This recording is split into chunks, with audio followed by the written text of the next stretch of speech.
Gift city એ ભારતનું ભવિષ્ય કે પછી કોર્પોરેટ જગતને फायदो। कि गिफ्ट सिटी गांधीनगर में होते हुए भी आप वहां दारू पी सकते हो। એને એમ દેખાય છે કે આ માત્ર ને માત્ર મૂડીપતિ અને ઉદ્યોગપતિઓને ફાયદો કરાવવા માટે ગિફ્ટ સિટી બન્યું છે। અહીંયા જે કામગીરી થઈ રહી છે કે માત્ર ને માત્ર ઉદ્યોગપતિઓને વસ્તુ ધરવી દેવાની કામગીરી થઈ રહી છે કે 27,000 જ્યારે આ નોકરી ક્રિએટ થઈ રહી છે તો શું એ ઉદ્યોગકારો છે? ભારતને આર્થિક મહાસત્તા બનાવી હોય તો ગ્લોબલ ફાઇનાન્શિયલ સેન્ટર અહીંયા હોવું જરૂરી છે। નાગરિકો કરતા કોર્પોરેટને વધારે પ્રાથમિકતા આપવાની છે। અહીંયા યુનિવર્સિટીની વાત કેટલાય વર્ષોથી ચાલે છે। આ ત્યાં યુનિવર્સિટી કેટલા લોકો હવે આવી કેટલા વિદ્યાર્થીઓ એનરોલ થયા। આનાથી વધારે સુંદર કામ કોઈ બીજું થયું નથી ગુજરાતના યુવાઓ માટે। કોઈને અપાર્ટમેન્ટ પરચેસ કરવો હોય તો બધી ઇન્ક્વાયરીઝ ગિફ્ટ સિટીની નિયરબાય એરિયા છે ગાંધીનગર, ઉત્તરાસન, સરગાસન, રાયસન ગિફ્ટ સિટીના હિસાબે આજુબાજુના ગામડાનો પણ વિકાસ થયો છે। ગિફ્ટ સિટીને તમારે પ્રમોટ કરવા માટે દારૂની પોલિસીનો તમે ઉપયોગ કરવો પડે। અમે દારૂ છૂટ આપીશું, તમે અહીંયા આવો અને ઇન્વેસ્ટ કરો।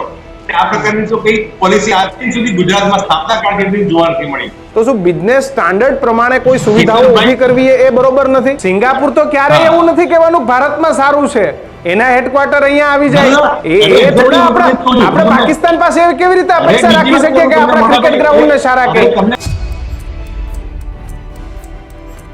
વિદેશી રોકાણ આવતો હોય તો કોઈ સુવિધાઓ ઊભી નહીં કરવાની? હૈદરાબાદ, મુંબઈથી હાઈએસ્ટ જે ઇન્વેસ્ટરો અને એન્ડ યુઝરો છે એ ગિફ્ટ સિટીમાં ઘર ખરીદી રહ્યા છે। જે બહારના લોકો અહીંયા ઇન્ડિયામાં આવીને ટ્રીટમેન્ટ કરાવે છે, સર્જરીઝ કરાવે છે, એ બધું હવે વધશે મને લાગે છે। બિઝનેસ માટે કોઈ પણ ફ્લેક્સિબિલિટી નહીં આપવાની એવું તમારું કેવું છે કે કોઈ સવલત નહીં આપવાની?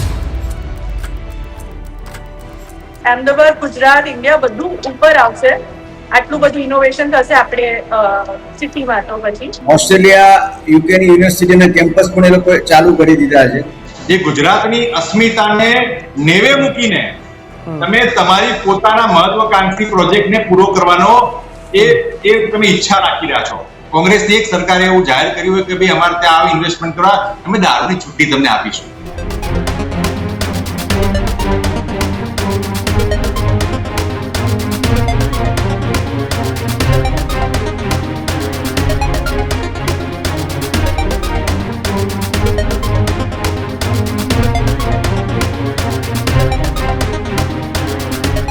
ગર્જનાદ સાથે હું કિશન કાટેલિયા આપનું હાર્દિક સ્વાગત કરું છું। આજના ગર્જનાદમાં ચર્ચા કરવી છે કે ગિફ્ટ સિટી એ ભારતનું ભવિષ્ય કે પછી કોર્પોરેટ જગતને ફાયદો?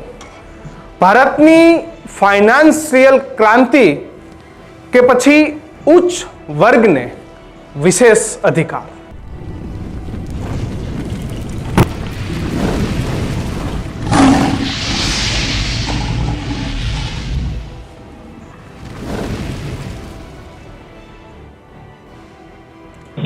ગિફ્ટ સિટીને લઈ વારંવાર આક્ષેપ પ્રતિ આક્ષેપો થયા કરે છે। વિપક્ષ હંમેશા ગિફ્ટ સિટીને એ મોટા માણસોને ફાયદો કરાવવાની ઘટના તરીકે જોતું આવ્યું છે, જ્યારે સરકાર એના ચોપડે કહે છે કે ગિફ્ટ સિટી એ સિંગાપુર, દુબઈ નો ભારતીય જવાબ છે। એક એવું શહેર છે, એક એવી જગ્યા છે કે જ્યાં મોટા પ્રમાણમાં ડેવલપમેન્ટ પણ આવશે, બેન્કિંગ સેક્ટર હોય કે પછી વિશ્વની કંપનીઓ હોય, આ તમામ સંસ્થાઓ એ અહીં આવશે। અને ભારતનું પ્રથમ આંતરરાષ્ટ્રીય નાણાકીય આઈટી હબ બનવા જ્યારે ગિફ્ટ સિટી જઈ રહ્યું છે ત્યારે વિપક્ષ એ આને ભવિષ્યનો કોર્પોરેટનો ફાયદો જોઈ રહ્યું છે। જે ઉચ્ચ વર્ગ છે તેના માટેનો વિશેષ અધિકાર આપતું ગિફ્ટ સિટી તરીકે જોઈ રહ્યું છે। ત્યારે આ મુદ્દે આજે ખરેખર ચર્ચા કરવી છે કે ભાઈ ગિફ્ટ સિટીથી ભારતના યુવાઓને શું ફાયદો થશે? ભારતના યુવાઓને શું ગિફ્ટ સિટીથી નુકસાન થશે ખરું? જે મલ્ટીનેશનલ કંપનીઓ આવશે, જે ડોલર આજ દિન સુધી બહાર જતો હતો એ ડોલર કદાચ ભારતમાં આવશે તો શું ભારતીય મૂડી અને ભારતીય મૂડીપતિઓને શું ફાયદો થશે?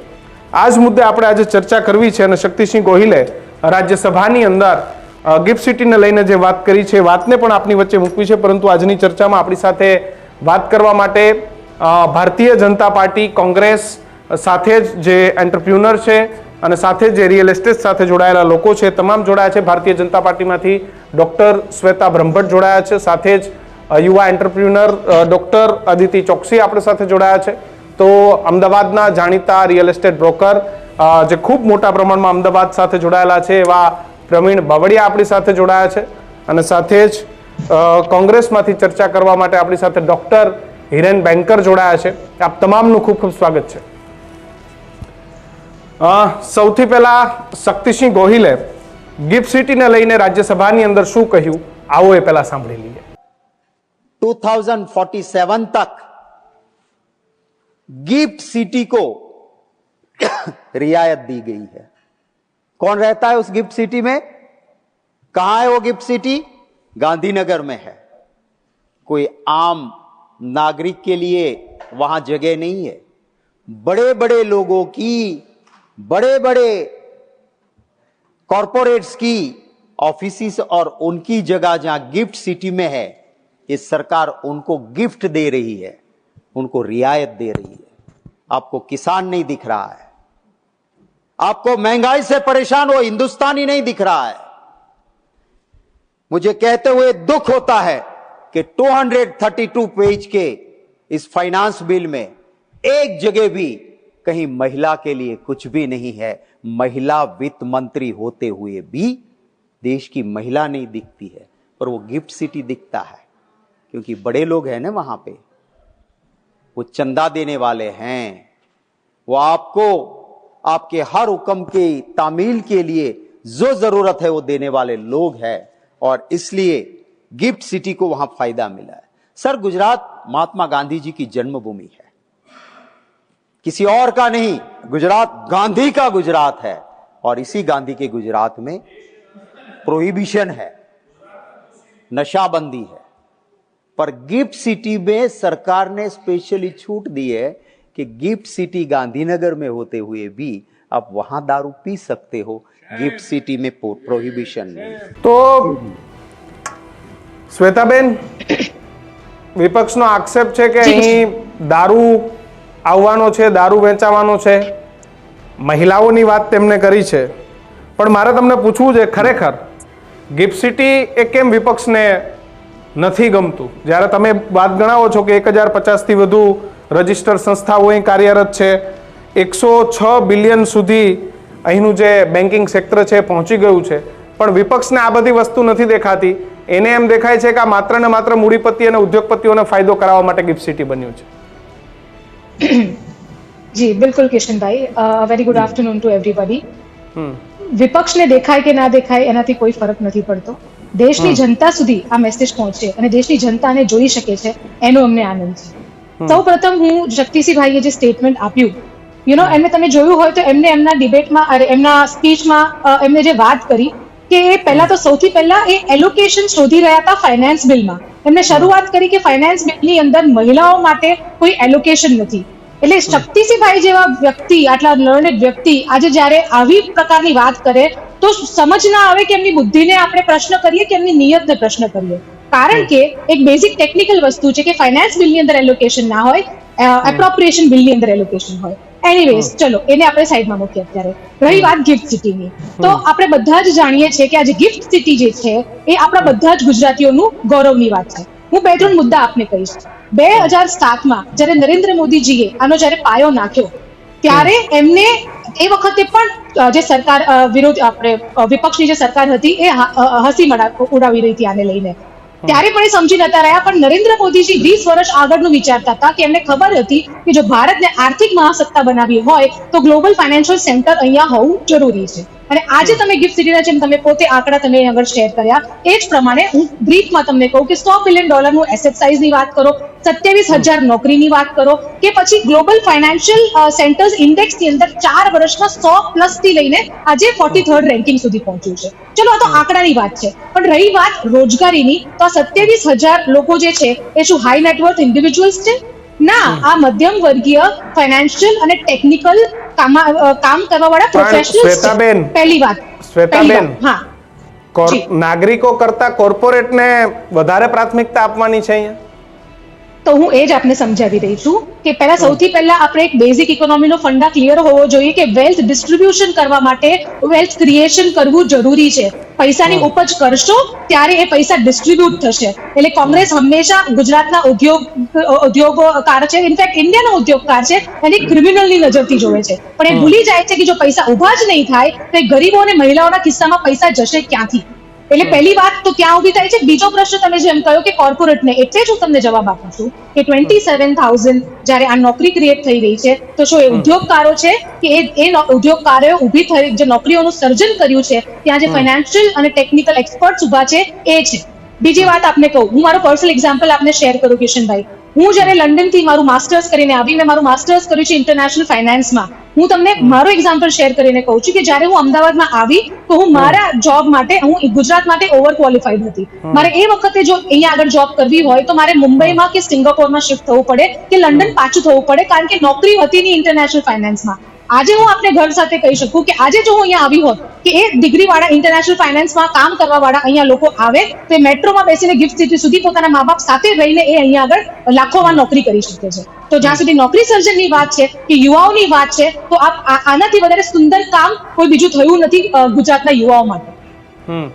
હિરેન બેંકર, તમને જે કોર્પોરેટને લાભ આપવામાં આવે છે એની તમને વધારે ચિંતા છે કે સામાન્ય નાગરિકોની ચિંતા છે? અને અહીંયા કોર્પોરેટને લાભ થશે તો ક્યાંક સામાન્ય જનતાને લાભ તો થવાનો જ છે.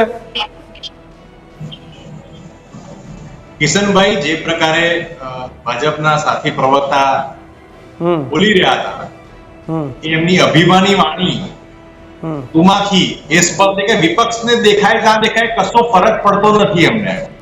એટલે સંવિધાનમાં જે વિપક્ષની મુખ્ય ભૂમિકા આવે, જે વોચડોગ તરીકે કામગીરી આવે એટલે એને ગણવાનું જ નહીં. આપણે સંવિધાનનું માનવું પડે, તાનાશાહીને માનતા હોય એ પ્રકારનો ટોન છે એમનો. વાત એ છે કે આખા ગુજરાતનો નકશો હોય કે ગુજરાતની અસ્મિતા હોય, ગુજરાતની વાત હોય ત્યારે મહાત્મા ગાંધીજી આપણને યાદ આવે અને એમના વિચારોને ઘોળીને પીજીને છેવાડાના માનવીને યાદ કરવાની જગ્યાએ માત્ર મારા મનગમતા લોકોને યાદ કરવાના, એમને સુવિધાઓ આપવાની, જે પ્રકારની કામગીરી ગિફ્ટ સિટીમાં થતી હોય એ પ્રોજેક્ટ કાગળ પર સરસ ખયાલી પુલાવ લાગે, એક્ઝિક્યુશન કરે ત્યારે બહુ મોંઘો લાગે અને જ્યારે નીતિ ઘડવાની આવે ત્યારે દારૂની નીતિ ઘડવાની. એટલે આ આખી પેટર્ન પર સરકાર કામ કરી રહી છે. સરકાર આજ દિન સુધી, જ્યારથી લાગુ થયો પ્રોજેક્ટ ત્યારથી આજ દિન સુધી વિધાનસભાના ફ્લોર પર એના આંકડા ચોક્કસ રીતે રજૂ કરી શકી નથી કે કેટલી રોજગારી અમે ક્રિએટ કરી, ત્યાં કેટલી કંપનીઓ આવી. યુનિવર્સિટીની વાત કેટલાય વર્ષોથી ચાલે છે. આ ત્યાં યુનિવર્સિટી કેટલા લોકો આવી, કેટલા વિદ્યાર્થીઓ એનરોલ થયા, કેટલા પાસ આઉટ થયા, બધું જ કાગળ પર હરિરામજી ભગવાન રામ ભરોસે કામ ચાલતું હોય એ પ્રકારની પણ આંકડા તો આપે છે ને હિરેનભાઈ, આંકડા તો આપી જ રહ્યું છે સરકાર. આંકડાઓ આપી રહી છે કે ભાઈ 1150 થી વધારે ત્યાં રજીસ્ટર્ડ સંસ્થાઓ કાર્યરત છે અને 80 મિલિયન સુધી તો મૂડી બજાર પહોંચી ગયું છે અને 2030 સુધીમાં અહીંયા 1 લાખથી વધુ રોજગારીનું સર્જન થવાની પણ સંભાવના છે. એ જે આંકડા જે બોલી રહ્યા છે આના જ આંકડા તમે વિધાનસભામાં કેમ ડરી રહ્યા છો? જ્યારે વિધાનસભામાં પૂછવામાં આવે તમને કે તમે ત્યાં કેટલી રોજગારીનું સર્જન કર્યું છે, કેટલી કંપની રજીસ્ટર થઈ છે, તો તમને ખબર પડે એકચ્યુઅલી વ્હાઇટ પેપર તરીકે તમને વિધાનસભામાં આપેલા જે પ્રશ્નોના આંકડા છે એમાં સ્પષ્ટપણે કહેવું પડે કે આટલી કંપનીઓ આપી, ત્યાં માત્ર ને માત્ર ઉદ્યોગપતિઓને ફાયદો કરવા માટે. અને આ બધું હું નથી કહેતો, સરકારનો જે તે સમયે આ જ્યારે વેન્ચર બન્યું એ વેન્ચરના ઓડિટ રિપોર્ટના ચેરમેન જે હતા એ ચેરમેને પોતે હાઈકોર્ટમાં પીઆઈ કરીને રજૂઆત કરી કે અહીંયા જે કામગીરી થઈ રહી છે એ માત્ર ને માત્ર ઉદ્યોગપતિઓને વસ્તુ ધરવી દેવાની કામગીરી થઈ રહી છે એવું જે તે સમયના ડોક્ટર પીસી અણજારિયા એ એના ઇન્ડિપેન્ડન્ટ ડાયરેક્ટર, ગિફ્ટ સિટીના ઇન્ડિપેન્ડન્ટ ડાયરેક્ટર અને એના ઓડિટ કમિટીના ચેરમેન એમને પીઆઈ કરીને હાઈકોર્ટમાં વસ્તુ રજૂઆત કરી કે અહીંયા જે પ્રકારનો ધંધો ચાલી રહ્યો છે, જે પ્રકારની કામગીરી ચાલી રહી છે એમાં સામાન્ય મધ્યમ વર્ગના લોકોને કશો જ લાભ મળતો નથી. મને બતાવો કેટલા લોકોને રોજગારી મળી, મને બતાવો કેટલા લોકોને ત્યાં એડમિશન મળ્યા, કેટલા લોકો પાસ આઉટ થયા. માત્ર ખરેખર તમે માત્ર કહેવાની વાત કરવાની આવે અને તમે એમ કહો છો આટલી કંપની આવી, જો ત્યાં 1000 કંપની આપણે ગણીને ચાલીએ 1000 કંપની ત્યાં આવી હોય તો ત્યાં સ્થાનિક લોકોની રોજગારી માટેની કેટલા લોકોની તમે રોજગારી આટલા વિધાનસભામાં મૂકી આપે પણ ખાલી આપણે ઉદ્યોગપતિને ગરવી દેવાનું અને ગાંધી સરકારના ગુજરાતમાં દારૂની રેગ્યુલેશન માટે મને તો ખરેખર દુઃખ થાય કે ગિફ્ટ સિટીને તમારે પ્રમોટ કરવા માટે દારૂની પોલિસીનો તમે ઉપયોગ કરવો પડે. અમે દારૂ છૂટ આપીશું, તમે અહીંયા આવો અને ઇન્વેસ્ટ કરો. આ પ્રકારની તો કઈ પોલિસી આજ દિન સુધી ગુજરાતમાં સ્થાપના કાળથી જોવા નથી મળી. ઘણા બધા પ્રોજેક્ટો એ શ્વેતાબેન બહુ વાત કરતા હતા કે આપણે પહેલા વેલ્થ ક્રિએશન કરવું જોઈએ. જામનગરમાં જયારે રિલાયન્સને આપવામાં આવી જમીન, હજીરામાં આપવામાં આવી, એસઆરને આપવામાં આવી, કોઈ પણ પ્રકારની મોનોપોલી ક્રિએટ કર્યા વગર તમામ લોકોને વ્યવસ્થિત રીતે મળે જગ્યા, કામગીરી મળે. ફોર્ડ કંપની આવી, જનરલ મોટર્સ કંપની આવી, આ તમામ કંપનીઓ કોઈ પણ જગ્યાએ મોનોપોલી ક્રિએટ થાય એ પ્રકારની કોંગ્રેસ પક્ષે નહીં.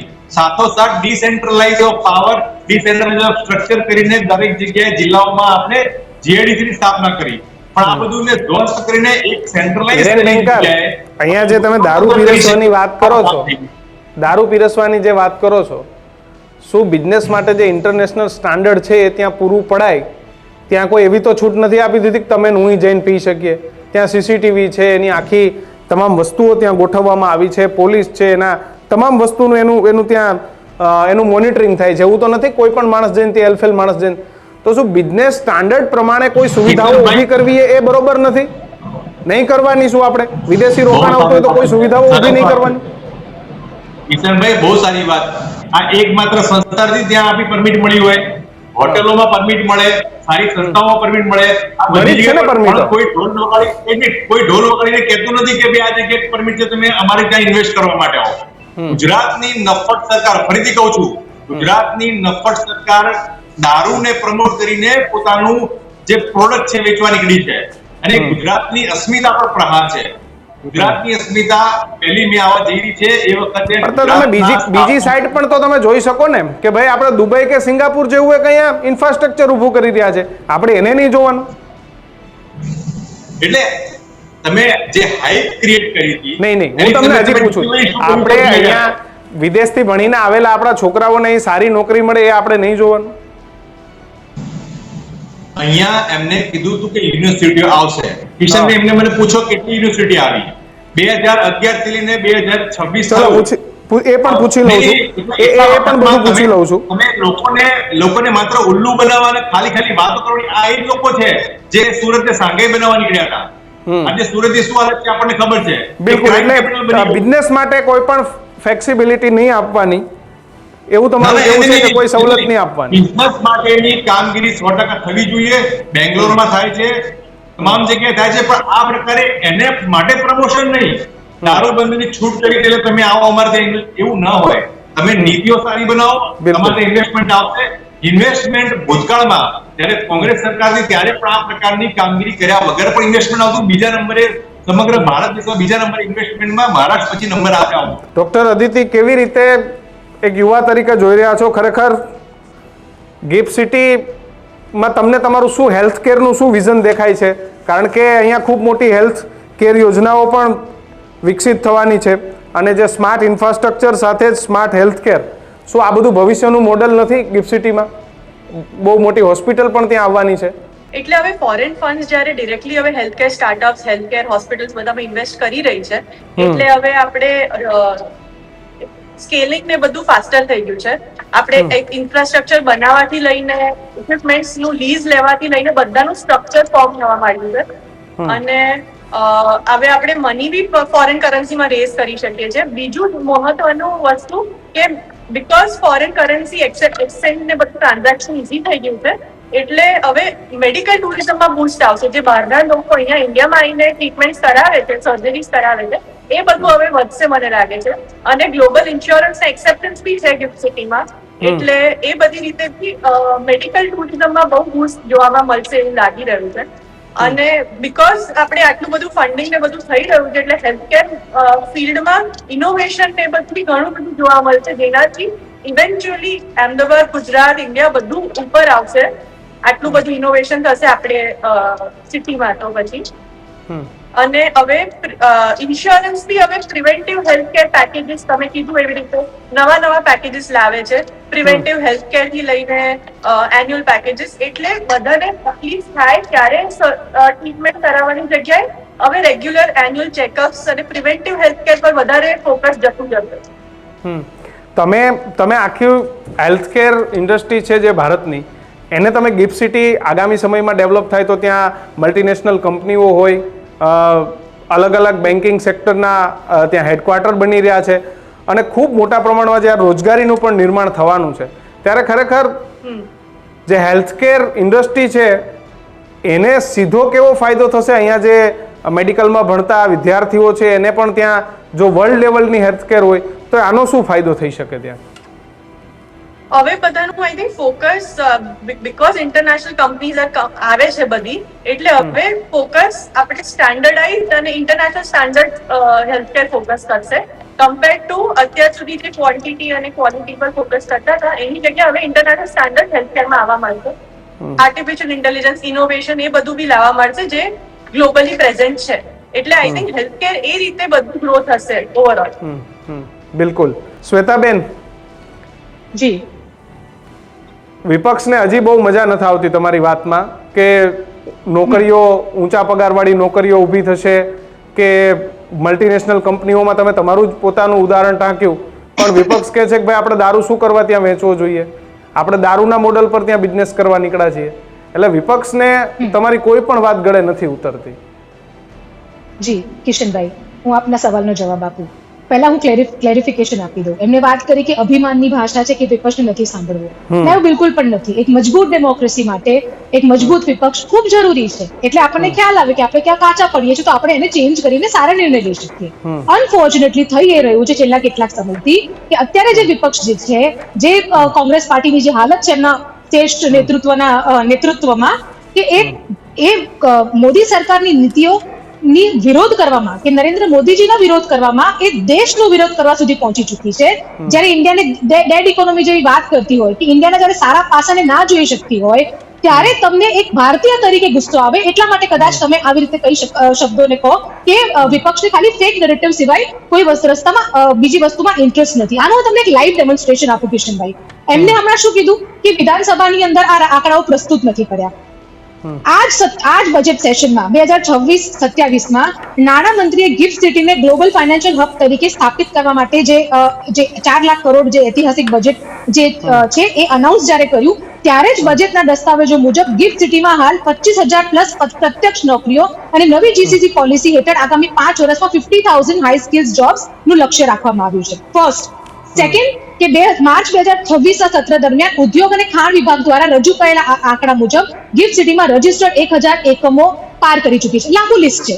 હું ખાલી એક પોઈન્ટ કહેવા માંગુ છું કે સાંભળવું નથી, સત્ય જોવું નથી. એમને જોયું હોત તો આ સવાલ ના કર્યો હોત. હું આપના માધ્યમથી દર્શકોને આ લાઈવ ડેમોન્સ્ટ્રેશન આપું છું કે કેવી રીતે એમને આ ફેક નેરેટિવ્સમાં ઇન્ટરેસ્ટ છે. ટ્રુથ નથી જોવું, કારણ કે ટ્રુથ જોશો તો એમની પાસે બોલવા માટે કશું બચશે નહીં. First thing. રહી વાત એલ્કોહોલની, આપ પણ જાણો છો, હું પણ જાણું છું, અને સમજદાર લોકો આ વસ્તુને સમજે છે કે તમારે જ્યારે ગ્લોબલ ઇન્વેસ્ટર્સને ઇન્ડિયામાં, ગુજરાતમાં લાવવા હોય તો તમને ગ્લોબલ ઇકોસિસ્ટમ લાવવું પડે. એક એક્ઝામ્પલ સાથે સામાન્ય માણસ સમજે એ રીતે તમને સમજાવું. માની લો કે કોઈ બીજો દેશ છે, કોઈ દેશની અંદર ખાલી સી ફૂડ મળતું હોય કે પછી નોન વેજીટેરિયન ફૂડ મળતું હોય. એ દેશને જો ગુજરાતીઓને એમના દેશમાં આવકારવા હોય તો શું એમને ગુજરાતીઓ માટે આપણે બધા જાણીએ છીએ કે સામાન્ય Gujarati general speaking vegetarian food ખાય છે, રાઈટ? વેજીટેરિયન ફૂડ ખાતા હોય છે. તો એ દેશને ગુજરાતીઓને પોતાના દેશમાં લાવવા માટે ગુજરાતી ફૂડ સિસ્ટમ ઊભી કરવી પડે ને. એવી જ રીતે તમે જ્યારે ગ્લોબલ ફાઇનાન્શિયલ હબની વાત કરતા હો, જ્યારે ગ્લોબલ ઇન્વેસ્ટર્સને લાવવા માંગતા હો, તો એ લોકો માટે, ફક્ત એ લોકો માટે તમારે એક ઇકોસિસ્ટમ ઊભી કરવી પડે. એના અંતર્ગત આ દારૂની છૂટ આપી છે, આખા ગુજરાતમાં નથી આપી. એટલે આ કેવી વાત છે કિશનભાઈ? એક સામાન્ય માણસ, એક મેચ્યોર માણસને આ વાત સમજ પડે. અગેન આ લાઈવ ડેમોન્સ્ટ્રેશન છે કે કેવી રીતે ફેક નેરેટિવ ઊભું કરવું, કેવી રીતે વાતને અહીંયાથી જે મૂળ મુદ્દાથી હટાવીને બીજી જગ્યા પર લઈ જવું. એનું જ આ એક શું કહેવાય, એક ફરી એક મેં તમને ડેમોન્સ્ટ્રેશન આનું કર્યું. પણ શ્વેતાબેન, આ બધી વસ્તુ જ્યારે ગિફ્ટ સિટી ત્યાં પાયો નખાયો અને અત્યારે પણ ત્યાંનું ડેવલપમેન્ટ ચાલુ છે અને લગાતાર સરકાર અને ભાજપ કહી રહી છે કે આનાથી નોકરીઓમાં ફાયદો થશે, અલગ અલગ ઇન્ફ્રાસ્ટ્રક્ચર હોય કે પછી આપણે દુબઈ અને સિંગાપુર જેવા શહેરો ઊભા કરીશું કે પછી જે વિદેશી કંપનીઓ છે એમની નોકરીઓ અહીંયા લાવીશું તો એનાથી ઊંચા પગારવાળી નોકરીઓ આવશે? આ બધી જે વાતો છે આનું પરિણામ ક્યારે જોવા મળશે? હા, વાતો નથી કિશનભાઈ, 27,000 નોકરીઓ ઓલરેડી ક્રિએટ થઈ ચૂકી છે. અગેન હું આપને કહું છું, જે નોકરીઓ ક્રિએટ થઈ છે એ એવી નોકરીઓ હતી જે પહેલા અહીંયા એક્ઝિસ્ટિંગ નહોતી. જે મેં મારું એક્ઝામ્પલ આપની સાથે શેર કર્યું. ઇન્ટરનેશનલ ફાઇનાન્સમાં અત્યારે તમે ગ્લોબલ ઓરેકલની જે વાત કરો તો પણ ગુજરાત બહાર આ બધા સેન્ટર્સ અહીંયા આગળ નહોતા પહેલા પણ, અને હવે જે નવી જનરેટ થઈ રહી છે અને આગળ 1 લાખ નોકરીનું જે છે એ છે. ખાલી નોકરીનું સર્જન નથી થઈ રહ્યું, ફોરેન એક્સચેન્જને પણ ફાયદો થઈ રહ્યો છે. આ જે તમારી પાસે ઇન્વેસ્ટમેન્ટ અહીંયા આવી રહ્યું છે તે તમને ટેક્સ ફંડનો પણ બેનિફિટ થઈ રહ્યો છે અને ફોરેન એક્સચેન્જનો પણ ફાયદો થઈ રહ્યો છે. અને એ જ કારણ છે આવી રીતની જે નીતિઓ ઘડાઈ રહી છે, આ રીતના જે ડિસિઝન્સ લેવાઈ રહ્યા છે, એ જ કારણ છે કે આપણું ઇન્ડિયાનું ફોરેન એક્સચેન્જ રિઝર્વ જે છે એ ઓલ ટાઈમ હાઈ રહ્યું છે. એટલે નથી થઈ રહ્યું એવું તો છે જ નહીં, ખૂબ સરસ થઈ રહ્યું છે. અને ના થતું હોત તો જેમ મેં તમને પહેલા એક્ઝામ્પલ આપ્યું કે GFCI ની અંદર એનું ગ્લોબલ રેન્કિંગ જે 100 ઉપર હતું, 100 થી પણ પરે હતું 4 વર્ષ પહેલા, એ આજે 43rd છે. એટલે આજે કોઈ વિદેશી રોકાણકારને ગુજરાતમાં ઇન્ડિયાની અંદર આવવું હોય તો એની સૌથી પહેલી નજર એ ગિફ્ટ સિટી તરફ જઈ રહી છે. અને એઝ અ ગુજરાતી આપણા બધા માટે આ ગૌરવની વાત છે. બિલકુલ. હિરેનભાઈ, યસ, તૈયાર જ હશો એટલે મારા પ્રશ્નની પણ જરૂર નથી. ના, કેટલું સરસ નરેટિવ સેટ કરવાનો પ્રયત્ન કરવામાં આવે. એટલે આ જે આખી કેડર છે જે નારંગીકરણનો પટ્ટો કરીને આવી જાય, એમના મતે તો 2002 માં જ ગુજરાતની સ્થાપના થઈ છે. ગુજરાત સ્થાપના કાળ ક્યારે હતો કે 2002 માં સ્થાપના થઈ. ભારત દેશ અલગ ક્યારે થયો? 2014 માં થયો. ત્યાં સુધી તો કોઈ વિકાસ ગ્લોબલ ઇન્વેસ્ટરો એ 2002 માં જ પછી જે આવવાનું ચાલુ છે, પહેલા તો કોઈ ઇન્વેસ્ટર આવ્યું જ નથી. એટલે નરેટિવ એટલી ખરાબ રીતે સેટ કરવાના કે ભાઈ અમે જ છીએ ને અમે જ કર્યું છે. ગુજરાતમાં ઇન્વેસ્ટમેન્ટનો તમે રેશિયો જુઓ, તે આખા ભારતમાં બીજા નંબરે ઇન્વેસ્ટમેન્ટ આવતું હતું આખા વિશ્વમાંથી. આપણી આગળ માત્ર ને માત્ર મહારાષ્ટ્ર હતું. એ વખતે કદી દારૂની કોઈ જગ્યાએ મને એક એડવર્ટાઇઝિંગ બતાવો કે કોઈ સરકારે, કોંગ્રેસની એક સરકારે એવું જાહેર કર્યું હોય કે ભાઈ અમારે ત્યાં આવી ઇન્વેસ્ટમેન્ટ કરવા અમે દારૂની છુટ્ટી તમને આપીશું. એટલે કેટલી નબળાઈ આવી ગઈ છે આપણા ગવર્નન્સમાં કે મારે હવે કોઈ વસ્તુ વેચવી છે, કોઈ વસ્તુની કામગીરી કરવી છે ત્યારે મારે દારૂની પરમિશન લેવી પડે. બીજી વાત, 20,000 કરોડ રૂપિયા, સાહેબ 20,000 કરોડ રૂપિયાનો આ પ્રોજેક્ટ ઇમ્પ્લિમેન્ટ કર્યા પછી આ આખો ગિફ્ટ કોને કરી દેવામાં આવ્યો? અને પછી લોકો, એટલે કે તમે ને હું તો અત્યારે તમને ખ્યાલ છે કે ત્યાં આગળ સામાન્ય વ્યક્તિ જવું મુશ્કેલ, સામાન્ય વ્યક્તિ કોઈ ત્યાં જતું નથી. ત્યાંના લોકોને રૂપિયા જે કહેવાય આજુબાજુ જે રિયલ એસ્ટેટના મિત્રો જોડાયા છે, ત્યાંના ભાવ આસમાને પહોંચી ગયા છે. લોકોના આજુબાજુની વિસ્તારમાં કે પ્રોજેક્ટ આવશે, આ જ વસ્તુ કરપ્શનને ધોલેરામાં જોઈ કે હમણાં સરસ થશે, પાછું એનું શું પરિસ્થિતિ આપણે બધાને ખબર છે. વાત એ છે કે આખી ઘટનામાં એ લોકોને ડિલિવર કરવામાં નિષ્ફળ નીવડ્યા છે. અને પછી તમારે એને એટ્રેક્ટ કરવા માટે તમારે આ પ્રકારની પોલિસી લાવવી પડે છે. બીજું, તમે ને હું બોલે તો કિશનભાઈ ચાલે, પણ વિશ્વના લોકો, Singapore high commissioner Simon Wong, એમને 2022માં આ ગિફ્ટ સિટી પાસે ગોસ્ટ સિટી છે એવું કહેવું પડ્યું. હવે એ તો અભ્યાસ કરીને જ બોલ્યા છે. તમને એમને એવું લાગતું હશે કે કોંગ્રેસના નેતા તો બધા અભ્યાસ કર્યા વગર જ આવે છે અને જે મનમાં આવે બોલે છે. પણ સિંગાપોરના બીજી વસ્તુ મારી વાત સાંભળો. હિરેનભાઈ, સિંગાપુર તો ક્યારેય એવું નથી કહેવાનું ભારતમાં સારું છે, એના હેડક્વાર્ટર અહીંયા આવી જાય. એ થોડા આપણે પાકિસ્તાન પાસે કેવી રીતે અપેક્ષા રાખી શકીએ કે આપણા ક્રિકેટ ગ્રાઉન્ડને સારા કહે? આપણે જ્યારે સિંગાપુર અને ભારત જેવું, આપણે સિંગાપુર અને દુબઈ જેવી આપણે જ્યારે અહીંયા સિટી ઉભા કરી રહ્યા છે ત્યારે આપણે સિંગાપુર પાસેથી કેવી રીતે અપેક્ષા રાખી શકીએ કે આપણને સારા કહે? એક સિટી પ્રમોટ થાય, ઐતિહાસિક ઊંચા સ્થાને પહોંચે, આખા વિશ્વમાં પ્રખ્યાત થાય, મને ગમે, ગુજરાતીને નોકરી મળે, જોબ મળે, મને ગમે. પણ વાત એ છે કે જ્યારે કોઈ ઇન્ટરનેશનલ વ્યક્તિ જે કમિશનર છે કે મોટી મોટી કંપનીઓના હેડક્વાર્ટર એ જો કદાચ ગાંધીનગરમાં આવતા હોય તો સિંગાપુરને તો નથી જ ગમવાનું ભાઈ. એ શું કરવા આપણને એક્સેપ્ટ કરે? એ તો એમ જ કે આ ઘોસ્ટ સિટી છે. ચલો આ પણ એક્સક્યુઝ આપણે માની લઈએ. બીજો IIFR નો રિપોર્ટ છે, IIFR નો રિપોર્ટ છે, એમાં બેન્કર્સ નું કોટ હું કોટ કરી રહ્યો છું. બેન્કર્સ એવું કહ્યું છે કે no one really wants to move there. આવું એમના રિપોર્ટમાં લખ્યું છે.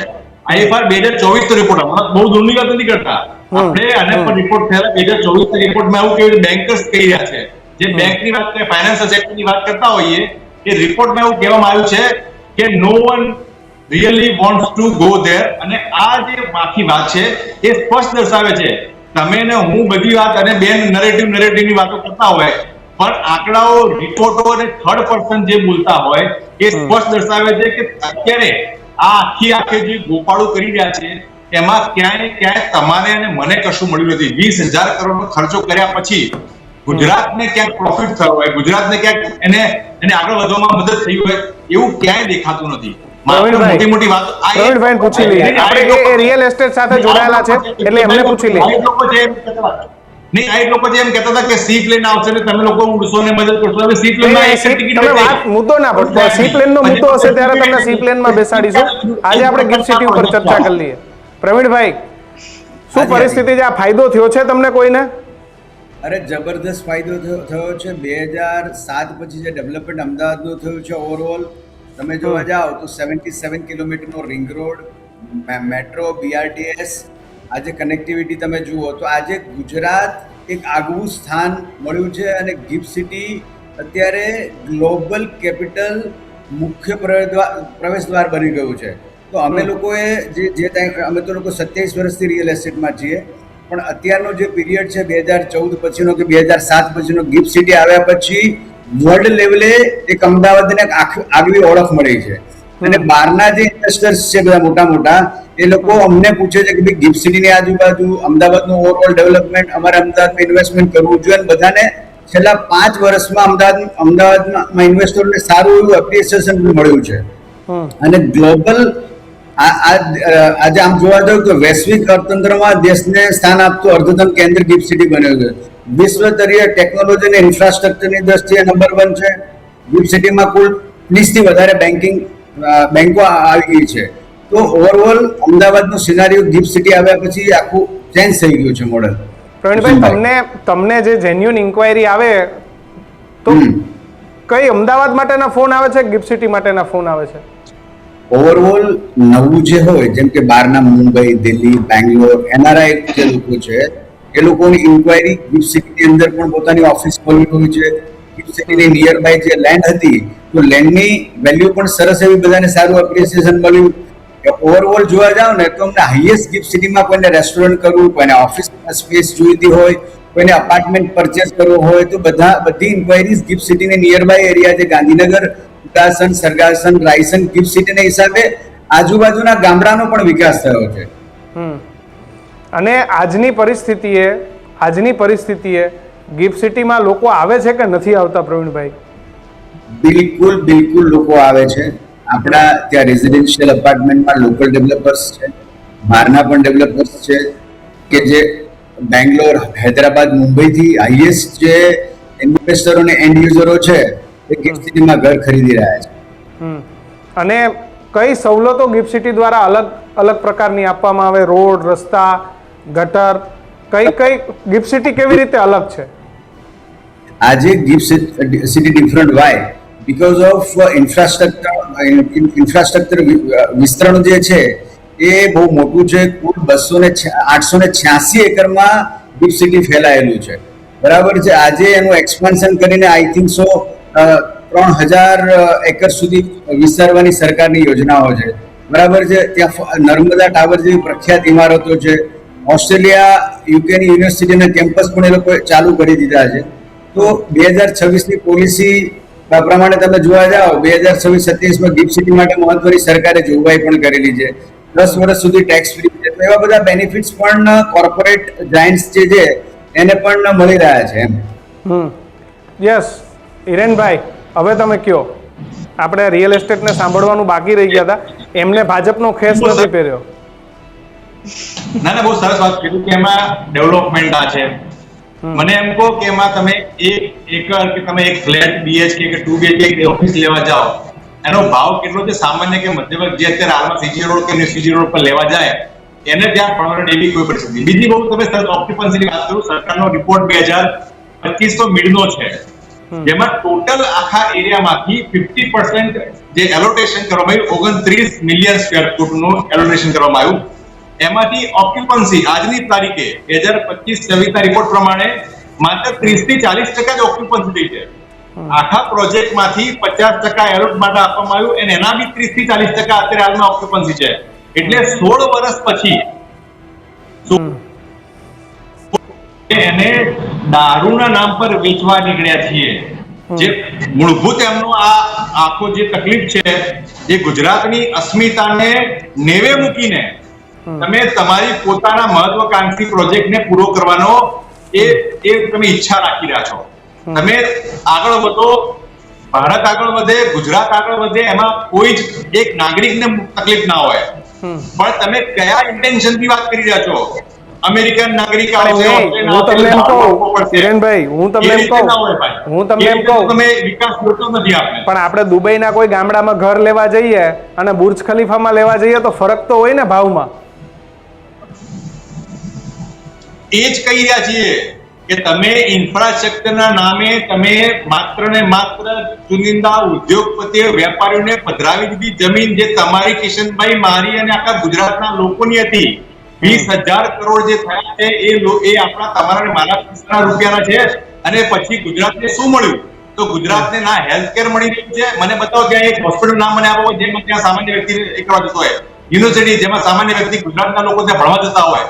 એટલે આજની તારીખમાં ના શિક્ષણ, ના આરોગ્ય, ના ત્યાં નોકરી, રોજગાર, ધંધા સામાન્ય વ્યક્તિને મળી શકે એવી 16 વર્ષ પછી 20,000 કરોડ રૂપિયા ખર્ચ્યા પછી આપણને મળતું નથી. અને પછી આપણે આખી વાત મહાત્મા ગાંધીના ગુજરાતને વગોવી નાખવા જેવી દારૂબંધી વાળી વાત આપણે આગળ કરીને એને વેચાણ કરવા નીકળ્યા છીએ. બિલકુલ. શ્વેતાબેન, શું ગુજરાતની ઓળખ એ ગિફ્ટ સિટીના દરવાજા સુધી જ સીમિત છે? જી બિલકુલ. આપનો એ સવાલનો જવાબ આપું એના પહેલા એમને એક નેરેટિવની વાત કરી. નેરેટિવ અને ટ્રુથમાં ફરક શું હોય ખબર છે? નેરેટિવ એટલે જ્યારે હું એવિડન્સ ના પ્રોડ્યુસ કરું, પછી હું કંઈ પણ બોલી શકું. હું કહી શકું કે અત્યારે રાત છે અને મારે પ્રૂફ નથી આપવાની જરૂર, તો એ નેરેટિવ થઈ જાય. ટ્રુથ એ જે હોય ને એ નરી આંખે તો દેખાતું હોય પણ આંકડા પણ એને સાબિત કરે. એક્ઝામ્પલ આપું છું તમને. એમને વાત કરી કે પહેલા ક્યારે વિકાસ હતો જ નહીં. ગુજરાતીઓ હંમેશાથી વિકસિત રહેલા છે, હંમેશાથી એક સાહસિક રહેલા છે અને ગુજરાતને એનો ફાળો રહ્યો છે. પણ જ્યારે એક સારી સરકાર મળતી હોય, જ્યારે એક સારી ઇકોસિસ્ટમ મળતી હોય તો એ સાહસને એક વેગ મળતો હોય છે. એનું એક એક્ઝામ્પલ તમને આંકડા સાથે આપું એટલે આ નરેટિવ ના લાગે. છેલ્લા 10 વર્ષની અંદર સૌથી પહેલા હું તમને જીએસડીપી ની વાત કરું. 2002માં જે રાજ્યનું જે જીડીપી હતું એ 1 લાખના થોડા ઉપર લાખ કરોડ હતું. 2026માં એ 229.8 ટ્રિલિયન સુધી પહોંચી ચુક્યું છે. એટલે છેલ્લા 24 વર્ષમાં 25% વધારો. આ પ્રૂફ કરે છે, આ આંકડાથી હું પ્રૂફ કરું છું તમને. પહેલી વસ્તુ. બીજી વાત રહી એફડીઆઈની, ફોરેન ડાયરેક્ટ ઇન્વેસ્ટમેન્ટની. છેલ્લા 10 વર્ષની અંદર 86% હિસ્સો જે અત્યારે જે એફડીઆઈ જે અત્યારના ટાઈમમાં છે એ છેલ્લા 10 વર્ષમાં 86% હિસ્સો આવેલો છે. અને 2021માં એવી હાલત હતી કે આખા દેશનું જે ટોટલ એફડીઆઈ જે મતલબ આખા દેશમાં જે ફોરેન ડાયરેક્ટ ઇન્વેસ્ટમેન્ટ આવતું હતું એનું 37% હિસ્સો એકલા ગુજરાતમાં આવેલું. એટલે અમે તમને આંકડાથી પ્રૂવ કર્યું, નેરેટિવ નથી. આ ફેક્ટ છે કે ગુજરાતની સ્થિતિ છેલ્લા 20 વર્ષમાં પહેલા સીએમ તરીકે નરેન્દ્ર મોદીજીના શાસનમાં, આજે ભૂપેન્દ્રભાઈના શાસનમાં કે દેશના પીએમના શાસનમાં કેવી રીતે ગુજરાતને વેગ મળ્યો છે એ મેં તમને આંકડાથી પ્રૂવ કર્યું. બીજી વાત એમને કરી, બીજો એમને એક પોઈન્ટ કયો, તમે આઈ ફોરગોટ ધ ક્વેશ્ચન. એમને બીજો ક્વેશ્ચન મેં તમને એવું પૂછ્યું કે ગુજરાતની ઓળખ એ ગિફ્ટ સિટીના દરવાજા સુધી જ સીમિત છે? જી ના. ઘણા બધા આયામ પર કામ ચાલી રહ્યા છે, જેમાં ધોલેરા પણ આવે છે, જેમાં બધા જ રીતે ઇન્ફ્રાસ્ટ્રક્ચર્સના કામ અલગ અલગ જગ્યા પર થયા છે. આ વખતે તમે નોટિસ કર્યું કે જ્યારે વાઇબ્રન્ટ ગુજરાતનું જે સક્સેસ થયું હતું એના પછી હવે રિજનલ વાઇબ્રન્ટ ગુજરાત જે થઈ રહ્યા છે, જે ચાલુ છે, કે હરેક રિજનની અંદર એની ખાસિયત પ્રમાણે ત્યાંના ઉદ્યોગોને વેગ મળે અને ત્યાં આગળ રોકાણ વધે એ માટે બધા જ સંપૂર્ણ ગુજરાતને ડિવાઈડ કરીને એ પ્રમાણે ત્યાં વેગ મળી રહ્યું છે. એટલે ગિફ્ટ સિટી જે છે એ તમારો એક ગૌરવની વસ્તુ છે કે ત્યાં આગળ પણ વિદેશી રોકાણ આવી રહ્યું છે અને ગુજરાતના યુવાઓને નોકરી મળી રહી છે. એ એક જ છે એવું તો પ્રૂવ ના થઈ શકે ને. એટલે અગેન આ વાત ભટકાવાની વાત છે, નેરેટિવ બનાવવાની વાત છે. પણ હકીકત જે છે એ તમે જેમ મેં કહ્યું કે આંકડાને બાજુ પર મૂકો તો નરી આંખે તમે અને હું અને ગુજરાતની જનતા જોઈ શકે છે. યસ, બીજી એમને એક વાત કરી હતી કે બીજા લોકો બોલે ત્યારે કહેવાય. ચલો બીજા લોકો બોલે, આપણે જોયું કિરણભાઈએ સ્ટેટમેન્ટ આપ્યું એઝ અ બિલ્ડર, એમને કેસ નથી પહેર્યો. ડોક્ટર અદિતિએ કીધું, એમને કેસ નથી પહેર્યો. એના સિવાય બીજા લોકોના સ્ટેટમેન્ટ હું આપને કહું જે કદાચ એમને ખ્યાલ આવશે. હમણાં જ થોડા મહિના પહેલા ઇન્ટરનેશનલ મોનેટરી ફંડ IMF ના ક્રિસ્ટીન લાના જે છે એમને સ્ટેટમેન્ટ આપ્યું, India has been a bright spot in a global economy even during challenging times. Rishi સુનકે સ્ટેટમેન્ટ આપ્યું, ex prime minister of UK, કે India is an economic super power in the making. Joe Biden કહી ચૂક્યું છે કે fastest growing economy છે, મારી પાસે લોંગ લિસ્ટ છે કિશનભાઈ, આપ પણ જાણો છો કે દુનિયાના મેજર ઇકોનોમીઝ જે છે, મેજર ગ્લોબલ લીડર્સ છે, ઇન્ડિયા સાથે ના સિર્ફ ઉભા છે, ઇન્ડિયાને દબાણ નથી કરી રહ્યા, આજે પણ જ્યારે વોર જેવી સિચ્યુએશનની અંદર બિલકુલ. આપણે નિષ્પક્ષ ઉભા છીએ, શાંતિના પક્ષમાં ઉભા છે, બધાની સાથે સંબંધ બનાવીને ઉભા છે, બધા દેશના વડાઓ આજે ઇન્ડિયામાં આવવા તૈયાર છે, ઇન્ડિયા સાથે સંબંધ રાખવા તૈયાર છે. નરી આંખે અદિતિ. દેખાવા વાળું આ સત્ય છે. બિલકુલ. ડોક્ટર અદિતિ, તો ગિફ્ટ સિટીને આપણે ગુજરાતનું ગૌરવ ગણવું કે પછી લોકોનું નુકસાન ગણવું, તમે શું માનો છો? આપણું ગૌરવ છે કે ગુજરાતના લોકોનું નુકસાન છે? 100% ગૌરવ છે આપણું ગુજરાતનું, કેમ કે જે રીતે શ્વેતાબેને કીધું કે આપણે ગ્લોબલ કંપનીઝ અમદાવાદ ઇન્ડિયામાં આવવાની રેડી છે અને અહીંયા હેડક્વાર્ટર્સ કરી રહી છે, અને એનાથી જે જોબ ઓપોર્ચ્યુનિટીઝ ને બધું વિકાસ થશે આપણે ગુજરાત અમદાવાદ બધાનું, એનાથી આપણો બહુ મોટો ગૌરવ છે અને આપણું ગ્લોબલ મેપ પર આપણું પોઝિશન થઈ રહ્યું છે. તમે તમારું ક્લિનિક ખોલવા માંગો છો ક્યારે ગિફ્ટ સિટીમાં?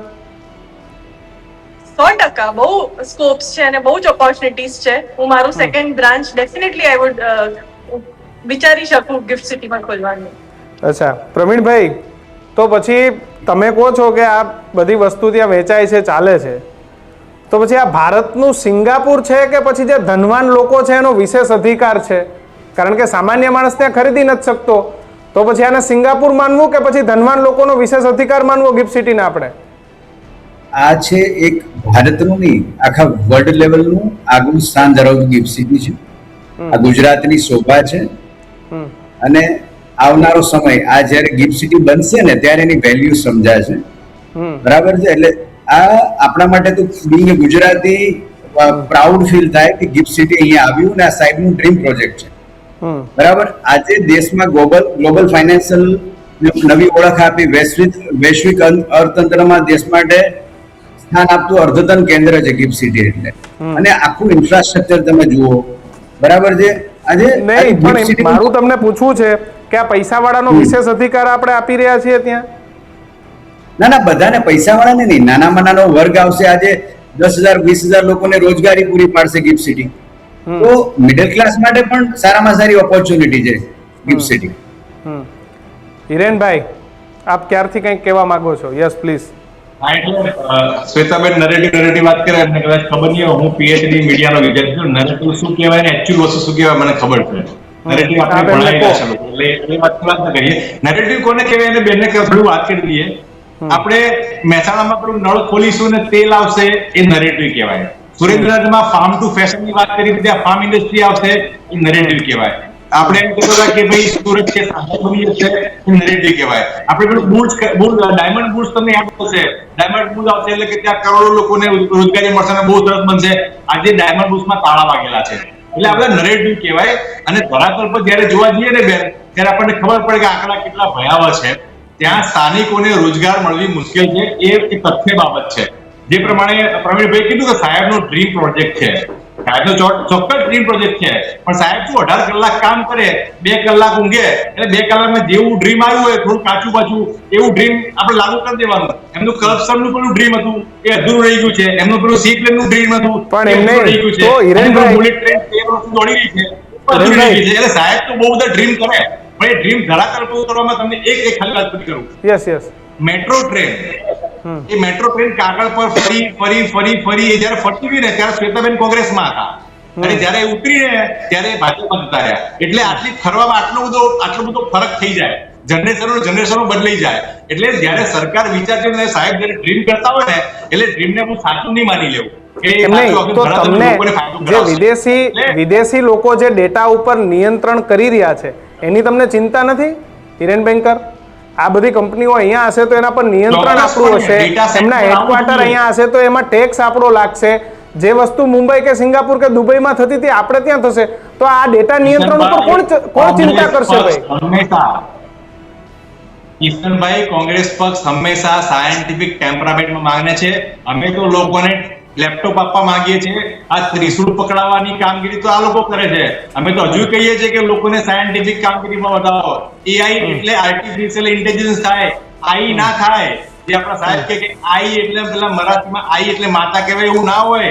એ સમજાવવું પડે ને. આપણે ગ્લોબલ સ્ટેજ ઉપર જઈને આવી ફજીતી કરીએ કે એઆઈ એટલે આઈ એટલે સમજાવો સાહેબને સમજાવો થોડું કે આ પ્રકારની વાતો ના હોય. પણ હિરેનભાઈ, તમે હું આપને એમ કહું અને આપણે આ ઇન્ફ્રાસ્ટ્રક્ચર, હું પણ ગિફ્ટ સિટી ગયો છું, એમાંથી ગેસ બહાર નીકળશે એટલે પછી ભગવાન નહીં, એટલે આ એ જ છે સાયન્ટિફિક ટેમ્પરામેન્ટની વાત કરતા હોય તો નાળીમાં પેલું પાઇપ નાખો ને પછી ગેસ આવે ને પછી એની પર ચા બનાવવાનું, એટલે પછી ભગવાન જ માલિક હોય ને ભગવાન જ આ શ્રીરામ ભગવાન જ આ દેશને બચાવે એવી પરિસ્થિતિ છે. પણ એમ નહીં, તમે ગમે મુદ્દો હોય તો છેલ્લે વાત કરીને તમે દારૂ તરફ જતા રહ્યો, ભાઈ દારૂની છૂટ આપી, તો ગુજરાતની જે પ્રતિબંધિત ઓળખ છે, પ્રતિબંધિત ઓળખ, એ આપણા માટે વિસંગતતા નથી ઊભી કરી રહી? આપણે જે અને એને આપણે ઠીક છે, આપણે ત્યાં એને હોવું જ જોઈએ, પણ એ આપણે એને વિસંગતતા તરફ લઈ જઈ રહ્યા છે પ્રતિબંધ ઓળખને. શ્વેતાબેન, પછી આ સવાલ મારો તમને પણ છે, જેના પર વિપક્ષ વારંવાર તમારી પર સવાલો ઉભા કરે છે. જાતનો મનમાં મગજમાં વિચારમાં સંશય નથી કે દારૂબંધીમાં છૂટ હોવી જોઈએ, દારૂબંધી 110% હોવી જ જોઈએ. તો હું પણ કહું છું, તમારા મારા સંસ્કાર, અસ્મિતા, તમામ વસ્તુ એના તોલે મારે વિકાસ નથી જોઈતો.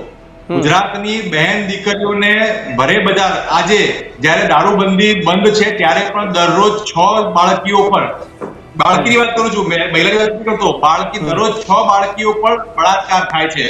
4000 જેટલી બાળકીઓ પર દર વર્ષે બળાત્કાર થાય છે. એટલે તમે એના તોલે આપણે કોઈ દારૂબંધીને છોડવી નથી.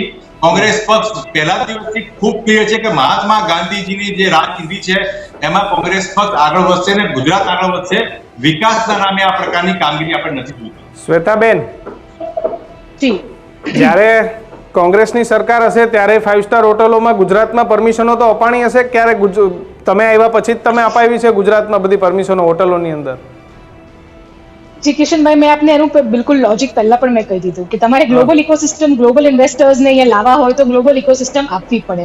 આ ગુજરાત માટે દારૂબંધી બિલકુલ પણ નથી ખોલી. આ ફક્ત ગિફ્ટ સિટી પૂરતું, ફક્ત એક ગ્લોબલ ઇકોસિસ્ટમ ઊભું કરવા માટે જે જરૂરી છે, જે હરેક સમજદાર માણસ એને સમજે છે, એટલે પૂરતી જ આ છૂટ છે. પણ લાઈક આઈ સેડ, નેરેટિવ બનાવવું, ગોળ ગોળ વાતો કરવી, એને ફેરવવું ને કોઈ જેને કોઈ સંબંધ નથી એવી વાતોને લઈને આવવું, આ જ તો નેરેટિવ છે ને આ જ કરવામાં આ લોકો વ્યસ્ત રહેવા માંગે છે. એટલે એમના સવાલનો જવાબ કેટલી વખત તમે આપશો? અદિતિબેન, આપની લાસ્ટ કમેન્ટ. બસ એટલે ગિફ્ટ સિટી આવશે અમદાવાદ અહીંયા તો એ, અને આ જે ગ્લોબલ કંપનીઝ આવી રહી છે બધાથી આપણે બહુ વિકાસ થવાનો છે.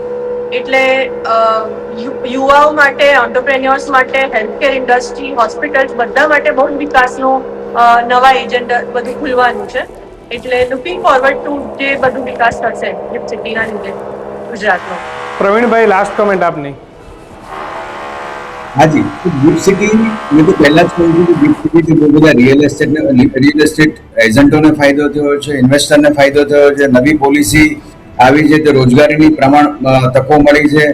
અને આજે ડેવલપર્સ ઇન ટર્મ્સ ઓફ ડેવલપર્સની વાત કરીએ તો ડેવલપર્સ કન્સ્ટ્રક્શન કરતો હોય તો એની સાથે 56 એજન્સીઓ જોડાયેલી હોય તો બધા જ લોકોને બેનિફિટ મળ્યો છે, બધા જ લોકોને રોજગારી મળી છે. તો આવનારો સમય છે એ ગિફ્ટ સિટીનો છે, ગિફ્ટ સિટી આજુબાજુ સરાઉન્ડિંગ જે 5-10 કિલોમીટરનો ડેવલપમેન્ટ છે એનો પણ વિકાસ થશે, લોકોને રોજગારી મળશે અને સરસ મજાનું એક સાહેબનું સપનું જે સાકાર થશે.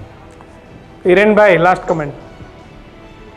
16 વર્ષ પછી હજુ વિકાસ થશે, હજુ કરીશું ને પછી ગિફ્ટ સિટી આવશે ને 16 વર્ષ પછી પણ હજુ ભવિષ્યમાં ગાજર પણ લટકી રહ્યું છે એની પર ધ્યાન કરી રહ્યા છીએ. તમને ને મને મારા ખિસ્સામાંથી 20,000 કરોડ જતા રહ્યા, તમને મને કશું ન મળે એની કોઈ ચિંતા નથી. પણ હું ખરેખર વિપક્ષ તરીકે તમામ લોકોના વતી બે હાથ જોડીને સરકારને વિનંતી કરું છું કે ત્યાં સ્થાનિક રોજગારી મળે એ પ્રકારનું કોઈ પણ તંત્ર ગોઠવવામાં આવે. ગુજરાત સમગ્ર વિશ્વમાં ઓળખ પામે, આગળ વધે, એમાં બધા જ લોકોને હર્ષ લાગણી હોય. પણ આ પ્રકારે લોકોના ખિસ્સામાંથી લૂંટ કરીને માત્ર ઉદ્યોગપતિઓને ધરી દો એ નહીં ચાલે. બિલકુલ. Doctor Shweta Brahmbhatt, doctor Aditi, doctor Hiren Banker, Pravin Bavaliya, આપ તમામ લોકો જોડાયા અને ફરી કદાચ 2 કે 5 વર્ષ પછી આ જ પેનલ સાથે ડિસ્કસ કરીશું કે ગિફ્ટ સિટી ક્યાં છે અને ત્યારે ફરી એક વખત મળીશું. અત્યારે જોડાવા બદલ આપ તમામનો ખૂબ ખૂબ આભાર. Thank you. Thank you very much. તો ગિફ્ટ સિટીમાં અત્યારે કેટલી બધી જે તકો છે, ત્યાં બેન્કિંગ સેક્ટર પણ આવી ગયું છે. 38 કરતાં વધારે બિલ્ડિંગ ત્યાં બની રહ્યા છે. 4 કરતાં વધારે ઇન્ટરનેશનલ યુનિવર્સિટી છે એ ત્યાં કામ કરી રહી છે અને આવી ઘણી બધી વસ્તુની વચ્ચે વિપક્ષને ત્યાં દારૂની છૂટ એ દેખાય છે, વિપક્ષને ત્યાં મહિલાઓનું કોઈ ભવિષ્ય નથી દેખાતું, યુવાઓનું કોઈ ભવિષ્ય નથી દેખાતું. પણ તમને શું લાગે છે કે ભારતે એક સિંગાપુર અને દુબઈ કે જેને જોવા આજે અહીંથી લોકો જાય છે, તો એવું એક આયામ પણ જો ગાંધીનગર કે અમદાવાદમાં હોય તો લોકો તેને જોવા આવશે કે નહીં? તેનાથી યુવાઓને, મહિલાઓને ફાયદો થશે કે નહીં? ખબર હોય તો ખાસ અમારા કમેન્ટ સેક્શનમાં લખજો. જોતા રહેજો ન્યૂઝરૂમ. નમસ્કાર.